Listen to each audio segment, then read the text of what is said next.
Encontrei o papel numa quarta-feira de manhã, entre contas de luz e boletos vencidos. Minhas mãos esfriaram antes do meu cérebro entender o que estava lendo.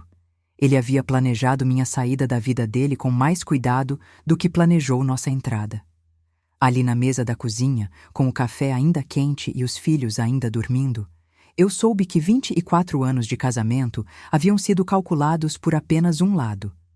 Meu nome é Cláudia. Tenho 52 anos.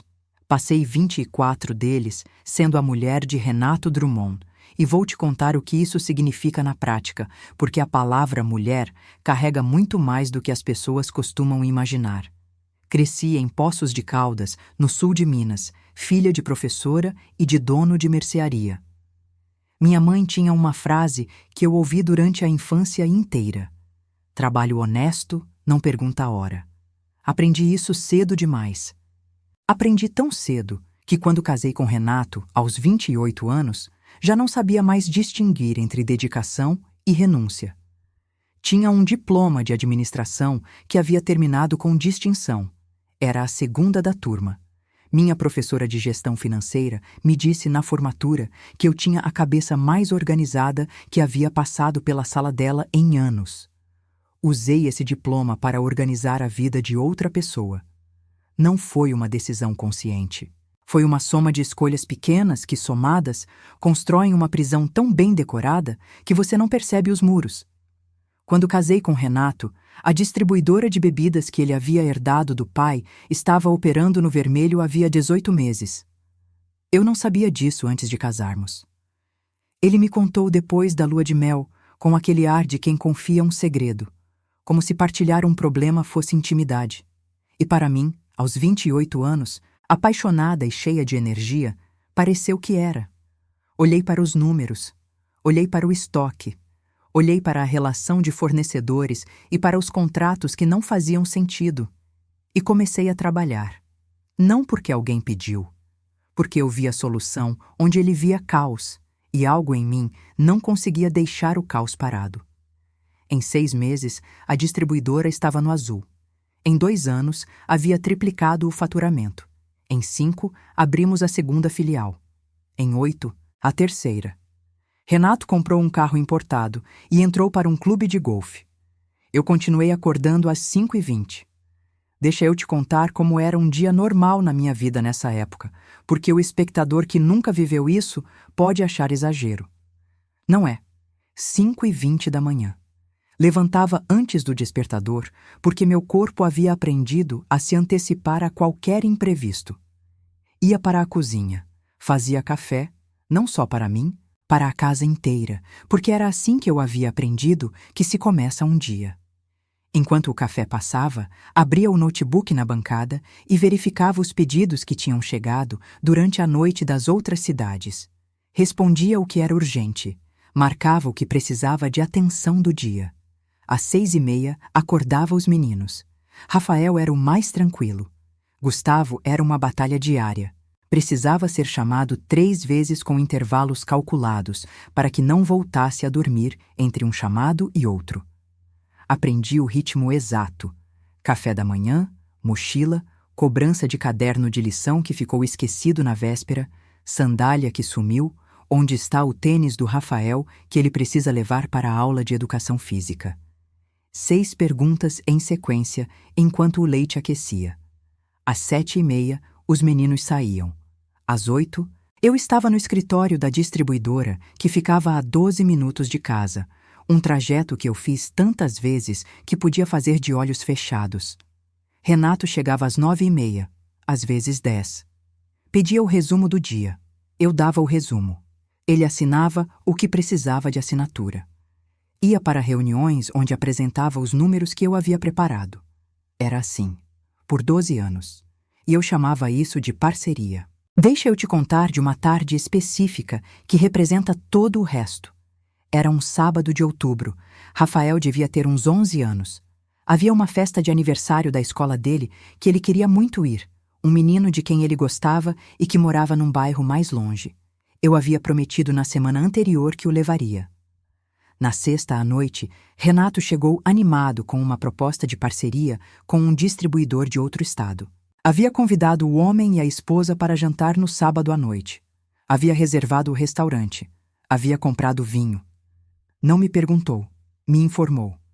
Passei o sábado inteiro organizando o jantar, enquanto levava Rafael na festa pela manhã, buscava Rafael da festa na hora combinada, voltava para casa, arrumava os 2 meninos, me arrumava, chegava no restaurante às 8 sorrindo para um casal que eu nunca havia visto. O distribuidor elogiou Renato durante o jantar inteiro. A mulher me perguntou o que eu fazia. Antes que eu pudesse responder, Renato disse: "Ela cuida da família. Eu não teria conseguido nada sem ela em casa." Sorri. Dentro de mim, algo registrou aquela frase com uma precisão que levaria anos para eu entender. Não era elogio, era definição. Eu era o que estava em casa. O que estava no trabalho era ele. Houve uma viagem que eu nunca fiz. Quando Rafael tinha uns 14 anos, uma amiga de faculdade que eu não via havia uma década estava organizando um reencontro em Florianópolis. 4 dias. Não era caro. Eu havia economizado uma quantia pequena que era só minha, que guardava numa conta separada para emergências pessoais. Comentei com Renato. Ele ficou quieto por um momento. "Você vai deixar os meninos por 4 dias?" Gustavo tem 11 anos. Rafael tem 14. "Você está em casa." "Eu tenho compromisso nesse fim de semana, Cláudia. Você sabe que eu não consigo." Não fui. Não porque ele proibiu, porque ele fez perguntas que tornaram a ideia de ir parecer egoísmo. E eu havia aprendido, ao longo dos anos, que querer coisas para mim tinha esse custo específico. Precisar me defender de perguntas que nunca eram feitas quando era ele que queria. Liguei para minha amiga e disse que não ia conseguir naquele ano. Ela disse que tudo bem, que tinha mais vezes. Não tivemos mais vezes. Ela se mudou para o exterior 2 anos depois. Nos falamos por mensagem, às vezes. O tipo de amizade que sobrevive na intenção, mas não no tempo. O que me dói mais, quando olho para trás, não é a traição em si. É quanto tempo eu passei achando que estava sendo valorizada enquanto era, na verdade, apenas necessária. Tem uma diferença enorme entre as duas coisas. Quem é valorizado é visto. Tem nome nas decisões, tem crédito nos resultados. Quem é necessário é usado. Com carinho, às vezes. Com respeito, talvez. Mas usado. Eu era necessária. Levei muito tempo para entender isso. Tínhamos 2 filhos. Rafael, hoje com 21 anos, e Gustavo com 18. Criar 2 meninos enquanto administrava uma empresa invisível e mantinha uma casa visível é um tipo de matemática que as mulheres da minha geração conhecem bem. Você divide cada hora em frações. Você descobre que existe um nível de cansaço abaixo do qual o corpo ainda funciona e a mente ainda opera. E você aprende a viver nesse nível como quem aprende a respirar na altitude. Fui em todas as reuniões de pais. Todas. Mesmo quando havia pedido urgente que precisava de resposta antes das 10 da manhã. Abria o notebook no carro no estacionamento da escola enquanto esperava terminar a reunião para poder entrar na próxima parte. Rafael teve um ano difícil na adolescência, com ansiedade e dificuldade de relacionamento com os colegas. Fui em todas as consultas com a psicóloga. Aprendi sobre o que ele precisava, conversei com a escola, conversei com ele. Fizemos um caderno juntos, onde ele escrevia o que estava sentindo quando não conseguia falar. Ainda tenho esse caderno. Guardo na gaveta da penteadeira. Gustavo era asmático quando pequeno. Houve uma fase, quando ele tinha 6 anos, em que a nebulização era rotina de madrugada. Acordava com ele. Ficava sentada na beira da cama enquanto o aparelho apitava, uma mão no ombro dele para que ele não tivesse medo. Renato dormia no quarto. Disse uma vez que ele era um dormidor muito pesado e não acordava com o barulho. Eu acordava. Sempre acordei. Guardo algumas memórias do começo do nosso casamento com uma ternura que ainda me surpreende, porque é possível guardar ternura por algo que terminou mal. Os sentimentos não têm essa organização que a gente gostaria. Nos conhecemos num sábado de festa de formatura de um amigo em comum. O salão era daqueles com luz amarela de teto que faz todo mundo parecer mais bonito do que talvez seja. Renato estava num canto com um copo de refrigerante, o único da festa que não estava bebendo, e esse detalhe me chamou a atenção porque parecia contracorrente. Fui falar com ele porque me pareceu interessante. Simples assim. Ele tinha uma voz calma e um sorriso que chegava devagar no rosto, como quem pensa antes de sorrir. Achei que era profundidade. Às vezes era. Dançamos 2 vezes. Na segunda, ele me perguntou se eu tomava café. Eu disse que sim, mais de 3 xícaras por dia. Ele disse que ia me ajudar a cortar isso um dia. Nunca me ajudou, mas o café ficou. Nos primeiros anos, havia uma qualidade de presença nele que eu não sei nomear de outro jeito, senão dizendo que ele me via. Não só olhava, via. Quando eu chegava da distribuidora cansada e tentava mascarar, ele percebia, perguntava. Sentava junto. Não sempre resolvia, mas estava. Construímos um sonho específico que eu ainda consigo descrever nos detalhes.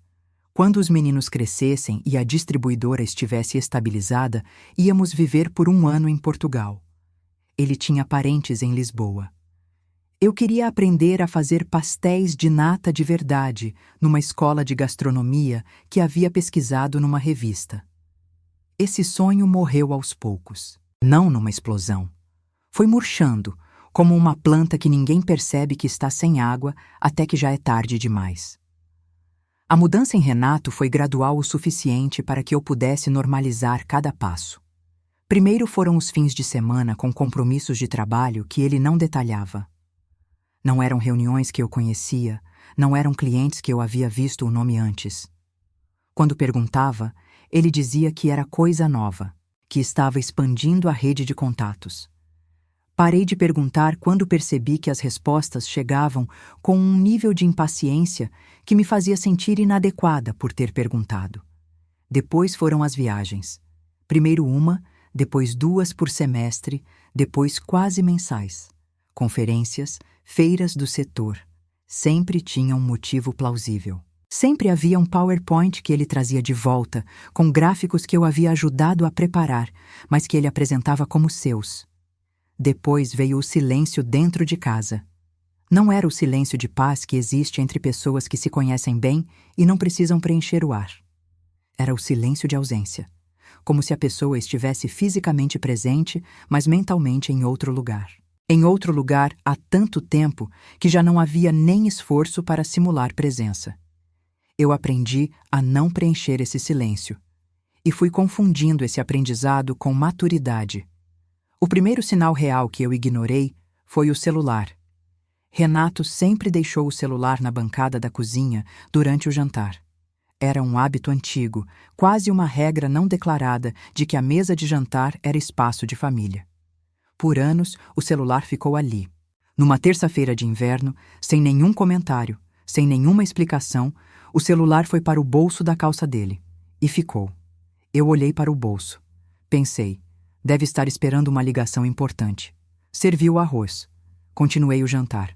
3 semanas depois, percebi que o celular nunca mais havia voltado para a bancada e que ele havia passado a carregar o aparelho sempre carregado e sempre virado para baixo quando estava em casa.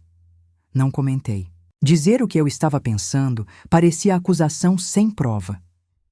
E eu havia aprendido, durante anos de convivência com um homem que não gostava de questionamentos, que era melhor esperar ter certeza antes de falar. Esperei. Nunca tive a certeza que imaginei que precisaria. O segundo sinal foi uma ligação do meu cunhado Adriano, num sábado pela manhã. Adriano é irmão mais velho de Renato, um homem calado e de poucas palavras. Nunca ligou para mim diretamente sem motivo. Quando vi o nome dele na tela, atendi com um pressentimento que tentei ignorar na hora. Ele perguntou se Renato tinha resolvido aquela questão da conta. Eu não sabia de qual conta ele falava, mas não disse isso. Disse que estava sendo resolvida, que Renato estava cuidando disso. Ele disse, tudo bem então, e desligou. Perguntei para Renato no almoço. Ele disse que era coisa de negócio entre os dois, que eu não precisava me preocupar. Mas era sobre uma conta? Qual conta? Cláudia, é coisa de homem, tá bom? Não precisa entrar em tudo. Coisa de homem. Em 24 anos de casamento, coisa de homem, era a primeira vez que ouvia isso. Deveria ter feito mais perguntas. Não fiz. O terceiro sinal foi o cartão. Renato havia pedido que eu esvaziasse uma carteira velha de couro que ele tinha parado de usar. Ia jogar fora. Era velha demais para dar. Fui esvaziando. Tinha recibos antigos, um talão de cheque vencido, um vale de estacionamento de 2 anos atrás. E um cartão de visita. Escritório de advocacia. Especializado em direito de família e sucessões. No verso, a mão com a letra inconfundível de Renato. Dr. Maurício, segunda-feira, 14 horas. Fiquei olhando para o cartão por um momento. Construí uma explicação que me satisfez. Um cliente ou conhecido precisava de indicação de advogado de família. Renato havia guardado o cartão para repassar. Peguei o cartão. Coloquei na gaveta da minha penteadeira, onde guardo coisas que ainda não sei onde colocar. E não pensei mais. Até aquela quarta-feira. Naquela manhã, Renato saiu antes das 6.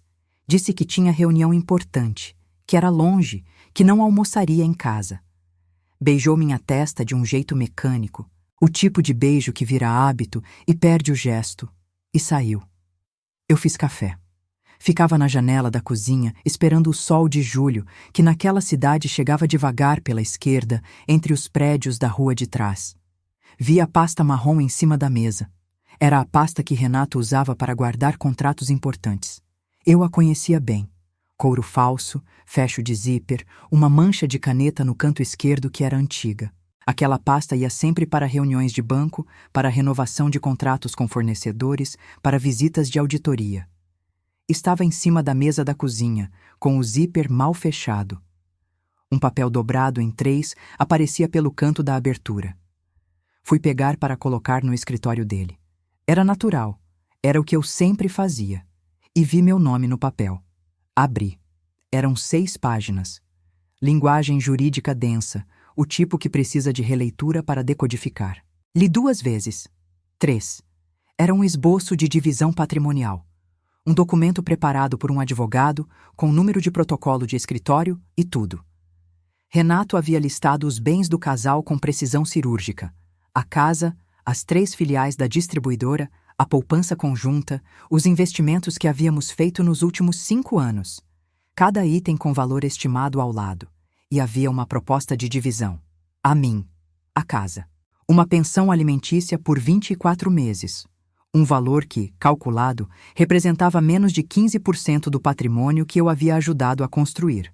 A ele, as 3 filiais, os investimentos, as cotas societárias, o futuro do negócio.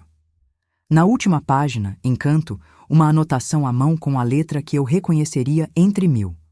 C. Assina sem advogado. Confirmar disponibilidade, Dr. Maurício Terça. C. Era eu. Ele estava planejando me apresentar esse documento como se fosse algo já decidido. Me levar até um cartório. Me convencer, sem que eu tivesse representação jurídica própria, a assinar a divisão que ele havia construído a meu favor. Havia calculado que eu não saberia o suficiente para questionar. Havia calculado que eu me contentaria com o que ele oferecesse. Havia calculado errado. Fiquei parada na frente da mesa por quanto tempo exato, eu não sei dizer. O café foi passando do ponto, esfriou. O sol entrou pela janela e foi se movendo pelo piso até atingir minha ponta do pé. Ouvi Gustavo se mexendo no quarto, o rangido da cama dele, o barulho do travesseiro quando ele vira de lado antes de levantar. Dobrei o papel. Coloquei de volta na posição exata em que estava. Fechei o zíper da pasta. Coloquei a pasta de volta na mesa, exatamente no mesmo lugar, exatamente no mesmo ângulo. Fui ao banheiro. Lavei o rosto. Olhei para o espelho. Não havia desespero no que vi. Havia uma mulher de 52 anos, com olhos que haviam acabado de entender alguma coisa muito grande e que já haviam tomado uma decisão antes mesmo de saber qual era. Meu peito não doeu. Minha garganta não fechou em nó. Minha visão ficou diferente. Como quando você está de óculos numa tarde nublada e o sol sai de repente e tudo fica nítido demais. com contornos que você não esperava que fossem tão definidos. Eu via a mesa da cozinha, o café frio, a pasta marrom de zíper, e via os 24 anos que eu havia colocado dentro daquela vida, os fornecedores que eu havia ligado, os funcionários que eu havia contratado, as noites acordada com criança com febre enquanto o negócio crescia, as viagens que eu não fiz porque alguém precisava ficar, os diplomas de gestão que eu havia deixado empoeirar para que a pasta de couro falso de um homem que chegava às 10 horas pudesse conter os resultados do meu trabalho. Foi ali que algo dentro de mim terminou de vez. Não liguei para ele. Não liguei para ninguém. Fiz café de novo. Esperei Gustavo acordar.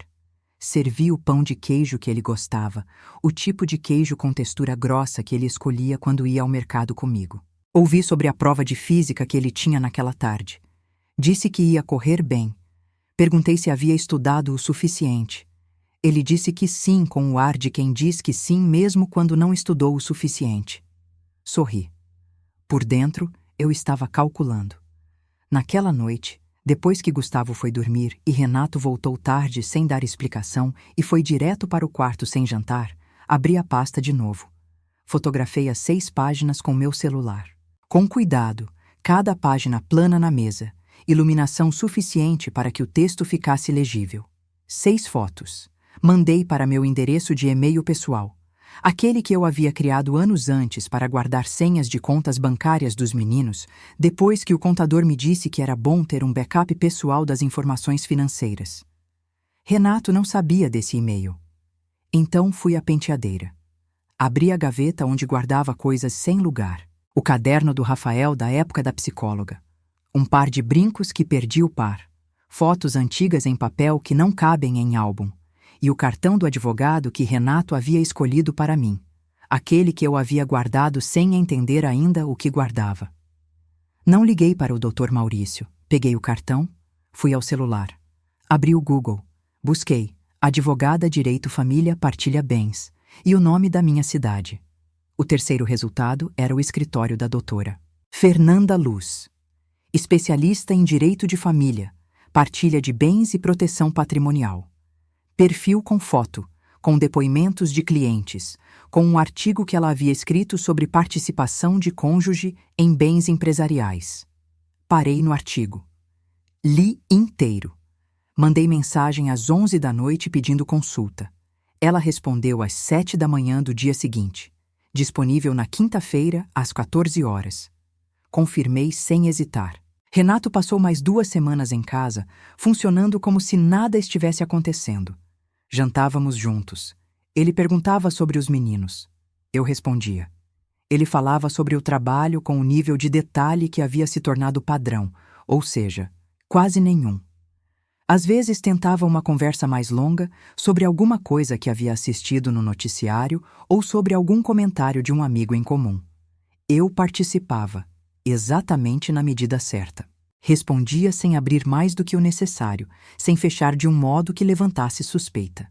Era a maior performance da minha vida, e eu a fazia sozinha, sem audiência, sem aplauso, sem ninguém saber. Por dentro, eu estava estudando. Todo dia, depois que ele ia dormir, eu lia sobre direito societário, sobre participação de fato em empresa, sobre o que configura contribuição comprovável na construção de patrimônio empresarial. A doutora Fernanda havia me mandado uma lista de materiais antes da consulta. Li tudo 2 vezes. A quinta-feira chegou. O escritório da doutora Fernanda ficava num andar alto de um edifício comercial no centro. Tinha luz natural, uma planta grande no canto, e uma organização que me transmitiu imediatamente a sensação de que ali as coisas eram tratadas com seriedade. Ela mesma me recebeu na sala. Uns 40 e poucos anos, cabelo curto, modo de ouvir que me fez sentir que cada palavra que eu dissesse ia ser registrada do jeito certo. Mostrei as fotos do documento no celular. Ela leu, em silêncio, sem interromper, sem fazer expressão. Quando terminou, olhou para mim. Você sabe o que esse documento revela além da intenção de divórcio? Disse que não. Que ele não incluiu sua participação efetiva na construção dos bens. Se você assinar isso sem advogado, Você valida a versão dele da história, que os bens são dele, que você foi cônjuge, não co-construtora. Senti alguma coisa se aquecer no meu peito. Não era raiva, era reconhecimento. O que eu posso fazer? Ela abriu um caderno de capa preta. Me conta tudo, com datas, com detalhes, com nomes. Começa do começo. Contei tudo. Contei as planilhas que eu havia construído no primeiro ano, quando a distribuidora ainda estava no vermelho. Contei os fornecedores que eu havia ligado pessoalmente para renegociar prazo de pagamento. Contei o Seu Benedito, nosso funcionário mais antigo, que havia sido contratado por mim depois de uma entrevista que eu havia conduzido sozinha. Contei os e-mails antigos onde eu negociava em nome da empresa usando o meu próprio endereço de e-mail corporativo, que eu mesma havia criado. Contei as notas fiscais que eu havia assinado como responsável técnica em períodos onde Renato estava viajando. Contei as reuniões bancárias onde eu havia ido sozinha porque ele não podia e havia apresentado os números, os projetos, as projeções que eu mesma havia preparado. Contei as 3 filiais, a segunda, cuja abertura eu havia coordenado do zero, inclusive a negociação do ponto comercial e a contratação da equipe inicial. A terceira, que havia nascido de uma ideia minha depois de uma pesquisa de mercado que eu havia feito enquanto esperava na fila do banco. A doutora Fernanda foi anotando, página atrás de página. Quando terminei, havia 2 copos de água na mesa. Eu havia bebido os 2 sem perceber. Ela fechou o caderno. Você tem um caso muito mais forte do que ele imagina, e muito mais provas do que provavelmente pensa. Fiz uma lista mentalmente, os e-mails, as notas fiscais, o Seu Benedito, os registros de ligações, os contratos que eu havia enviado em meu nome. Quero que você vá em casa e levante tudo que tiver em formato digital. Prints de e-mails, recibos, qualquer comunicação formal onde seu nome apareça em nome da empresa. Tenho arquivos de 12 anos. Ela sorriu de um jeito contido. Melhor ainda. Saí daquele escritório com um peso diferente nos ombros. Não era leveza. Era solidez. Como quando você está carregando algo pesado e alguém aparece, não para tirar o peso, mas para confirmar que o que você está carregando é real. Que você não inventou o cansaço. Não havia inventado. Renato me apresentou o divórcio numa tarde de sábado. Era final de agosto. O sol entrava pela janela da cozinha daquele jeito de fim de tarde que torna tudo um pouco dourado, um pouco irreal. Ele sentou na mesa, colocou o envelope na minha frente. Tinha um jeito de estar preparado que eu reconheci depois como ensaio. Ele havia praticado o que ia dizer. Cláudia, eu preciso ser honesto com você. O nosso casamento chegou ao fim. Eu sei que isso não é fácil de ouvir, mas eu preparei uma proposta que eu acho justa para os dois. Justa, primeira vez.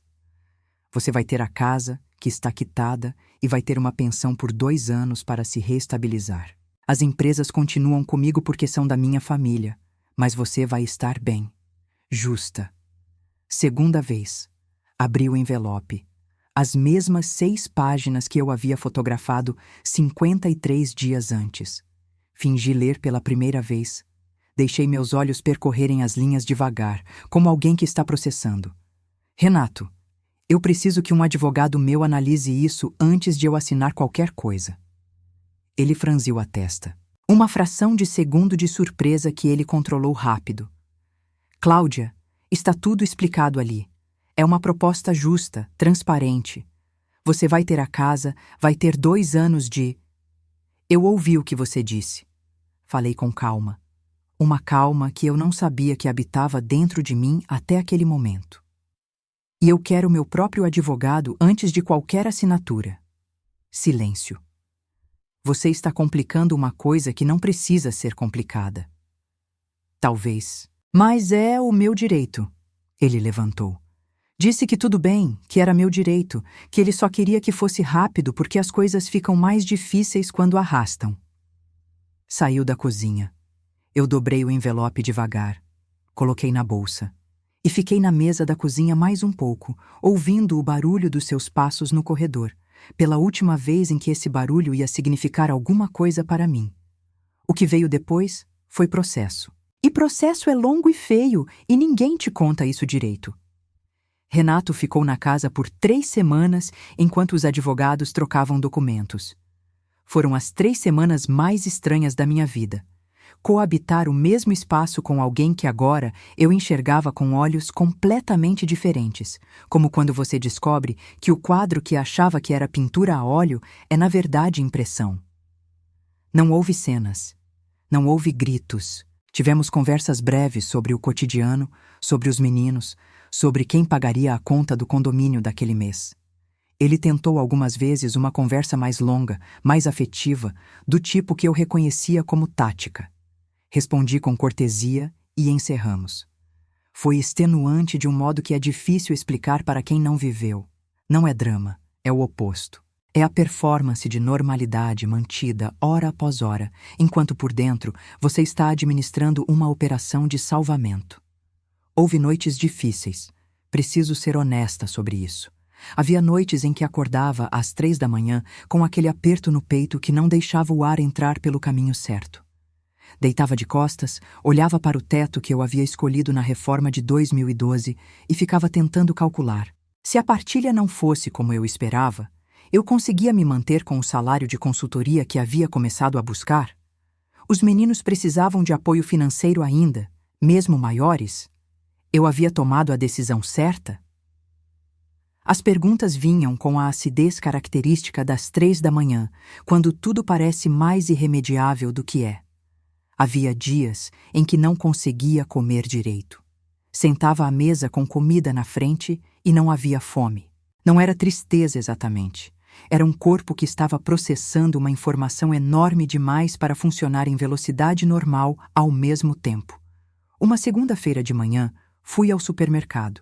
Coisa simples, tinha feito aquilo centenas de vezes. Conhecia o layout do mercado de memória, sabia que o arroz ficava no corredor 3, que o papel higiênico ficava no fundo à esquerda, que o caixa mais rápido era o de número 4 com a moça de óculos redondos, que sempre reconhecia meu rosto.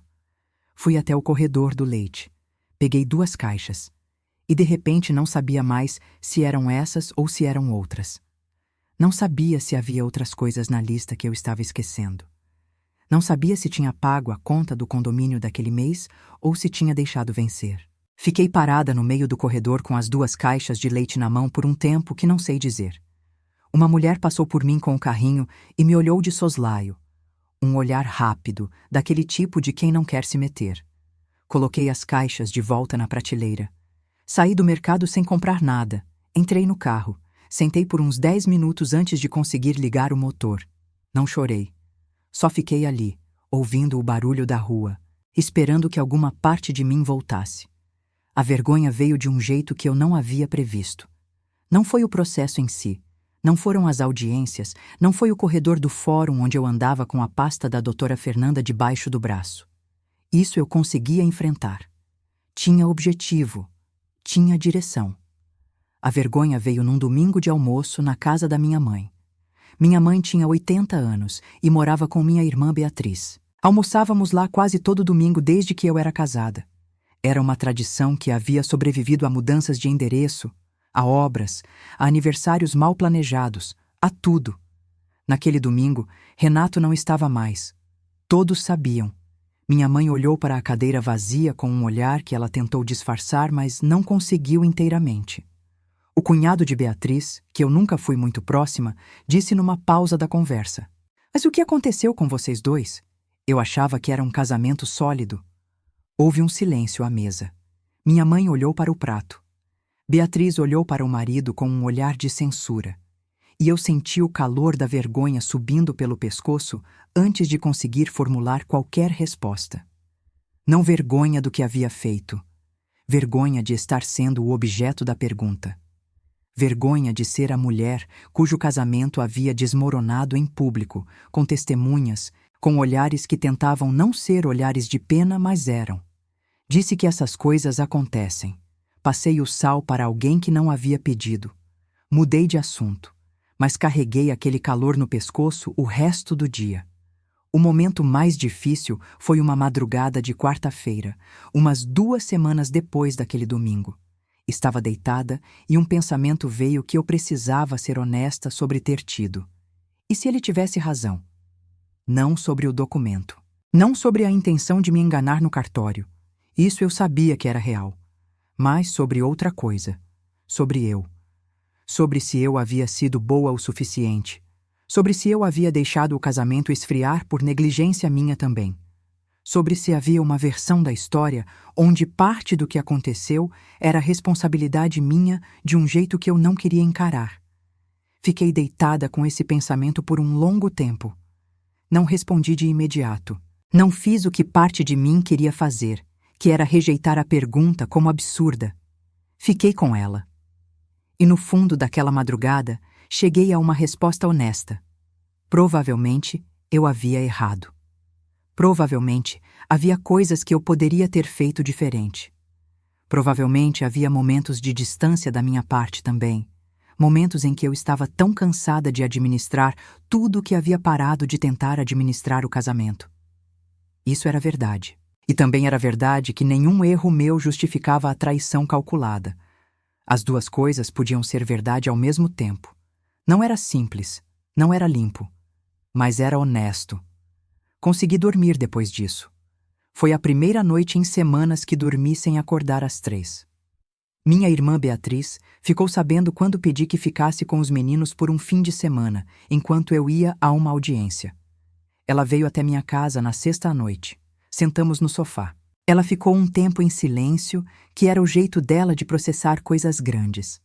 Depois disse: Cláudia, você tem certeza que não tem jeito de resolver? 24 anos é muito para jogar fora. Entendi que ela estava tentando me ajudar. Beatriz sempre ajudou do jeito que sabia. Mas aquela frase carregou um peso que ela não calculou. Ele planejou me enganar em cartório, Bia. Não é impulsividade. Ela ficou sem saber o que dizer. Ficamos em silêncio por um momento e naquele silêncio eu entendi que estava completamente sozinha no tamanho real do que estava enfrentando.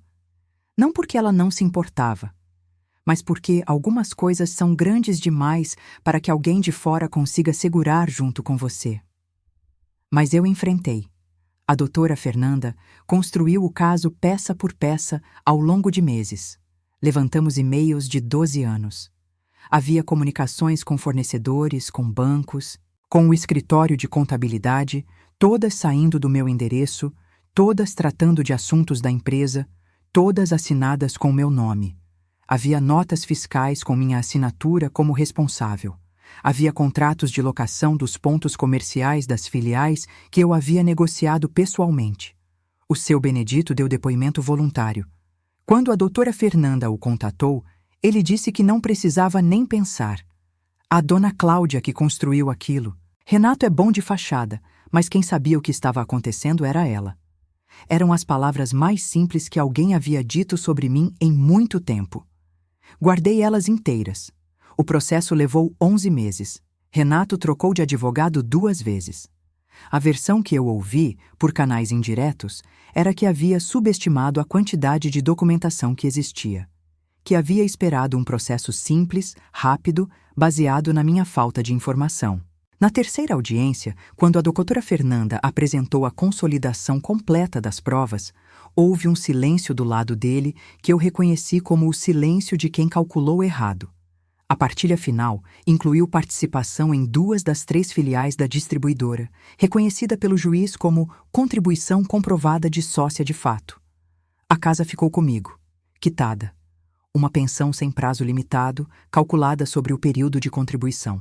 E havia uma cláusula que eu havia pedido especificamente à doutora Fernanda que incluísse no acordo. Uma blindagem patrimonial em nome dos filhos. Transferência de quotas das 2 filiais para um fundo fiduciário em nome de Rafael e Gustavo, intocável por qualquer processo judicial futuro de qualquer uma das partes, inclusive de mim. Uma estrutura que existia independente de qualquer relacionamento, de qualquer casamento futuro, de qualquer um de nós, de qualquer decisão que viesse a ser tomada pelos adultos. Era o contrato secreto que o título desta história carrega. Não o dele, que ele havia preparado para me diminuir. O meu, que eu havia construído para proteger o que importava de verdade. Assinar aquele acordo no cartório foi o ato mais silencioso e mais poderoso da minha vida. Sentei na cadeira com a caneta na mão. A mão estava fria, não trêmula. Havia uma diferença. Assinei. Não olhei para Renato. Não precisei. Os primeiros meses depois que ele saiu de vez, a casa ficou grande demais. Não é figura de linguagem, é física. Quando você tira uma presença de uma casa, mesmo uma presença que havia se tornado ausência há anos, o espaço se redistribui de um jeito que leva tempo para aprender a habitar. Os quartos que ele não usava passaram a ter um eco diferente. O corredor que levava ao escritório dele ficou com um silêncio específico que eu aprendi a distinguir do silêncio dos outros cômodos. Aprendi. Tudo que é novo tem um período de aprendizagem, inclusive o silêncio.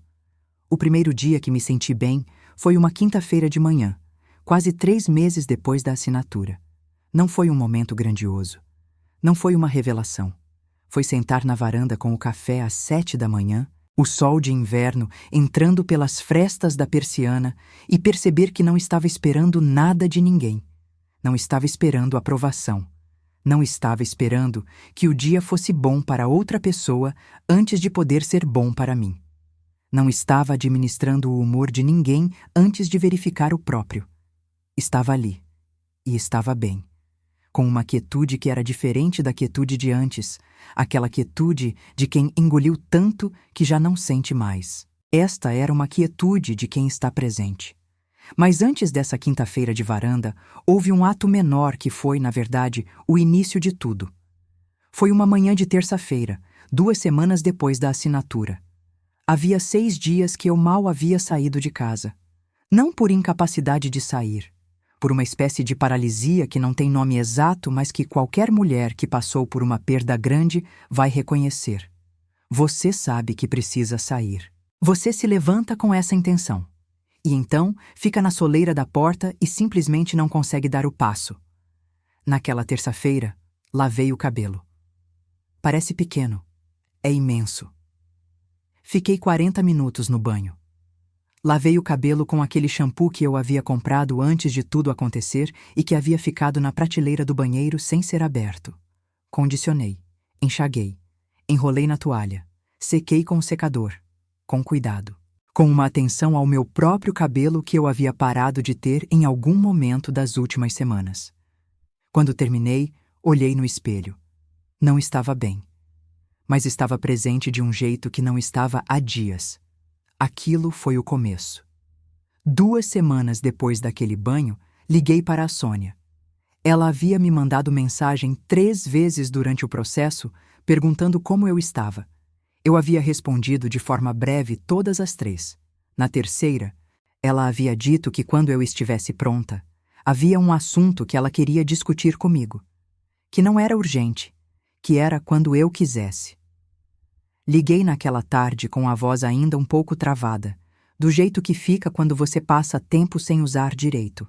Ela disse: "Oi, Cláudia, você está bem?" "Estou tentando." Ela ficou quieta um segundo.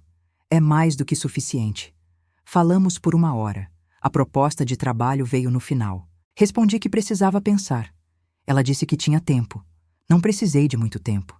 6 meses depois da assinatura, comecei a trabalhar formalmente pela primeira vez em décadas. Não nas filiais.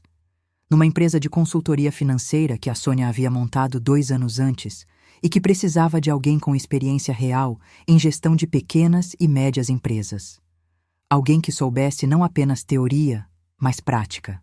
Não apenas planilha, mas negociação.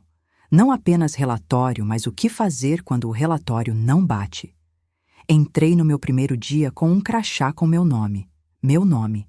Não o nome da empresa de Renato, não sobrenome de marido em empresa de marido. Meu nome sozinho, num pedaço de plástico preso no bolso da minha blusa. Segurei aquele crachá com uma pressão um pouco mais forte do que o necessário durante a primeira reunião inteira. Ninguém viu. Era para mim. Na primeira reunião de equipe, havia 6 pessoas em volta da mesa. Pessoas mais jovens na maioria, com olhares daquele tipo que avalia sem querer demonstrar que está avaliando. Apresentei minha experiência. Não o currículo vazio. Contei casos reais, estratégias que eu havia aplicado, problemas que eu havia resolvido, com nomes trocados, mas com detalhes reais. Quando terminei, havia um silêncio diferente na sala. A Sônia sorriu de um lado da mesa. Fui ao banheiro antes da reunião continuar. Me olhei no espelho por um momento. Não chorei de tristeza. Chorei de alívio. De um alívio que é diferente de alegria, que é mais fundo, que tem a textura de quem soltou algo que estava segurando há muito tempo. Foi nessa empresa que conheci Paulo. Não foi cinematográfico. Não foi aquele olhar dos filmes que transforma tudo em câmera lenta e música de fundo. Foi numa videoconferência de alinhamento com uma empresa parceira, 6 meses depois que eu havia começado. Paulo era consultor jurídico do parceiro. Falou pouco durante a reunião, mas o que falou foi preciso e direto, sem performar, sem inflar. Depois que a call encerrou, ele me mandou uma mensagem interna perguntando se eu poderia indicar material sobre gestão de fluxo de caixa para pequenas distribuidoras de bebidas. Havia uma empresa cliente dele com esse perfil, e ele queria entender melhor o setor antes de orientar juridicamente. Mandei 3 links, 2 artigos acadêmicos que eu conhecia e uma planilha modelo que eu mesma havia construído anos antes e que havia digitalizado recentemente. Ele respondeu 10 minutos depois. Você claramente conhece esse setor de perto. Gratidão. Respondi que conhecia de muito perto mesmo. Ele perguntou se eu toparia um café para conversar mais sobre isso. Que tinha outras dúvidas sobre o setor e que preferia aprender com alguém que havia vivido a coisa do que ler sobre ela. Demorei 2 dias para responder. Não por jogo, por honestidade comigo mesma. Precisava verificar se queria, de verdade, não se deveria. Quando respondi, disse que sim. O café foi numa padaria perto do escritório, numa terça-feira de manhã. Não porque houvesse faísca imediata. Não foi assim. Foi porque Paulo tinha o tipo de curiosidade que faz a pessoa na frente se sentir interessante. Perguntava e ficava em silêncio esperando a resposta inteira, sem adiantar, sem completar, sem já estar formulando o que ia dizer enquanto você ainda falava. Isso era mais incomum do que deveria ser. Falei sobre a distribuidora, sobre os anos de gestão, sobre o que havia aprendido sobre o setor de bebidas, sobre logística, sobre negociação com fornecedores. Falei com o tipo de detalhe que as pessoas normalmente ficam impacientes quando você entra. Ele não ficou impaciente. Em algum momento, ele disse: "Você construiu muita coisa. Isso está claro em como você fala sobre cada decisão." Não respondi imediatamente. Aquela frase chegou num lugar que estava acostumado a ficar vazio. Construí. Só demorei para entender que eu também merecia ter meu nome no que construí. Ele ficou quieto por um momento. Depois disse: "Espero que isso esteja mudando." Disse que estava. Saí daquele café sem expectativas declaradas e sem pressa. Havia aprendido nos últimos meses a não construir histórias antes que elas existissem. A viver o que estava na frente sem projetar o que poderia vir depois. Mas saí diferente de como havia entrado. Saí lembrando que eu era uma pessoa inteira, não uma função, não uma administradora de vida alheia. Uma pessoa com experiência e com perspectiva e com histórias que alguém havia ficado horas ouvindo com genuíno interesse. Esse detalhe pequeno fez uma diferença que eu só entendi depois. Levamos tempo. Paulo sabia que eu estava saindo de um casamento longo e complexo. Não perguntou os detalhes antes que eu quisesse contar. Não pressionou o ritmo. Havia dias em que eu precisava de distância, e ele respeitava sem fazer perguntas que deixassem subentendido que o distanciamento era problema dele. Havia dias que eu mesma não sabia o que queria, e ficávamos nisso, num espaço de indefinição que ele sustentava com paciência que parecia natural, não esforçada. Foi a primeira vez que alguém ficou ao meu lado sem cobrar que eu fosse mais rápida em curar do que eu conseguia. Isso, por si só, foi uma forma de amor que eu precisei aprender a reconhecer. Houve uma noite, uns 4 meses depois do primeiro café, em que eu estava no apartamento dele pela primeira vez. Ele havia cozinhado. Não foi elaborado, foi uma massa com molho de tomate fresco que ele havia feito com tomates que comprou na feira pela manhã. A mesa era pequena e havia uma vela acesa, não por romantismo calculado. Ele disse que havia comprado porque faltou luz naquela semana e o hábito ficou. Rimos do detalhe da vela. Depois de jantar, fiquei parada na janela olhando para a rua lá embaixo. A cidade à noite de uma janela de terceiro andar tem uma qualidade específica que eu havia esquecido de apreciar. Luz, movimento, uma vida que não é a sua passando em silêncio lá fora. Paulo ficou do meu lado sem falar. Ficamos os dois na janela por um tempo. Depois ele disse: "Você sabe que não precisa saber o que quer dessa situação ainda, né?" Olhei para ele. Eu sei que foi muito, e que demora, e que eu não tenho pressa. Não respondi imediatamente. Depois disse: "A última pessoa que ficou ao meu lado me fez precisar de advogado." Ele ficou quieto por um segundo. "Então tô muito bem avaliado por contraste." Ri. Foi a primeira gargalhada real em muito tempo. Daquelas que saem do estômago sem permissão. Aprendi com Paulo que existe uma diferença entre a presença de alguém que precisa de você e a presença de alguém que quer você. Com Renato, eu havia sido necessária. Alguém tinha que acordar às 5h20. Alguém tinha que saber onde estavam os documentos dos meninos. Alguém tinha que ligar para o fornecedor. Esse alguém era eu. E minha presença era indispensável da forma que um pedaço de infraestrutura é indispensável, sem drama enquanto funciona, notada só quando falta. Com Paulo, eu era escolhida. Não porque ele precisava de gestão doméstica ou de suporte empresarial. Porque ele gostava de como eu pensava. Porque ele achava interessante as histórias que eu tinha. Porque quando eu ficava quieta, ele não ficava ansioso, ficava curioso. Essa diferença, que parece óbvia quando eu escrevo assim, levou meses para eu conseguir habitar sem desconfiar dela. Um ano depois da assinatura, fui com Paulo a um festival gastronômico numa cidade pequena do interior paulista, uma dessas cidades de pedra e café que parecem ter parado num tempo mais lento. Era um sábado de manhã de julho, sol de inverno, aquele que aquece sem queimar, que tem uma qualidade diferente de todos os outros sóis. Andamos pela feira. Compramos queijo Minas e goiabada de pedra numa barraca de uma senhora de uns 70 anos, que embalou tudo numa folha de papel pardo, dobrada com cuidado, como se fosse presente. Sentamos num banco de praça, embaixo de uma árvore, cujo nome eu não sei, mas que dava uma sombra boa. Paulo partiu o queijo com a própria mão, sem faca, como quem faz isso naturalmente, e me passou um pedaço. E eu pensei, é isso. É exatamente isso que eu havia perdido a noção de como sentir. Não é grandioso. Não é um filme. É um pedaço de queijo passado com cuidado pela mão de alguém que ficou. Não sei exatamente o que Renato está fazendo agora. Chego a ouvir coisas, porque o mundo é menor do que parece, e as notícias chegam mesmo quando você não pede. Ouço que as filiais estão com dificuldade desde que a equipe antiga foi embora, junto com o seu Benedito.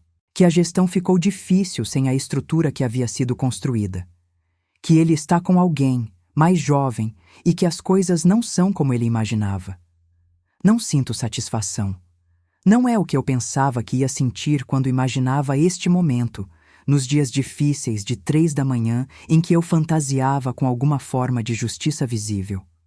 O que sinto é mais próximo de uma compreensão fria. Algumas pessoas só entendem o valor de algo depois que o perdem. Isso é verdade. E é o problema delas, não o meu. Não é meu problema mais. Faz 2 anos que assinei aquele papel no cartório com a mão fria. As begônias de Gustavo viraram 3 vasos na janela da cozinha, cheios e bem cuidados, porque agora tenho tempo para regar de manhã enquanto o café passa. Rafael vai se casar no ano que vem. Me ligou para pedir que eu o ajudasse a escolher o espaço. Passei 2 tardes com ele visitando lugares, sentindo o ambiente de cada um, discutindo o que ele e a noiva imaginavam. Foi uma das tardes mais simples e mais completas que eu passei em anos. Paulo e eu passamos 1 semana em Portugal no mês passado. Não com um roteiro planejado ao milímetro, não com agenda cheia. com algumas reservas e bastante espaço em branco. Visitamos vinícolas que ele pesquisou e museus que eu escolhi. Num dia, em Lisboa, encontramos uma escola de gastronomia que dava aula de pastéis de nata para grupos pequenos. Entrei sem hesitar. Saí com as mãos sujas de gema e farinha e com o tipo de satisfação que só existe quando você faz uma coisa que prometeu para si mesma e foi embora por um tempo e voltou de outro jeito. De manhã, acordo quando quero. Às 7. Às vezes, 7:30. Nunca mais às 5:20, a não ser que eu queira. Faço o café. Sento na varanda. O jardim que plantei está aprendendo a crescer, com erros e com espaços que ainda precisam de atenção, como tudo que começa depois que a vida racha ao meio. Olho para ele. Não sinto raiva. Não sinto saudade daquilo que achava que tinha. Sinto aquela coisa quieta que você só reconhece quando finalmente tem, e que não tem nome muito bom em português, mas que é alguma coisa parecida com ser inteira. Essa história não termina em vingança. Termina em varanda com café. E se você já esteve nesse lugar escuro, onde parecia que tudo que você construiu podia ser tomado de você, e saiu, me conta nos comentários.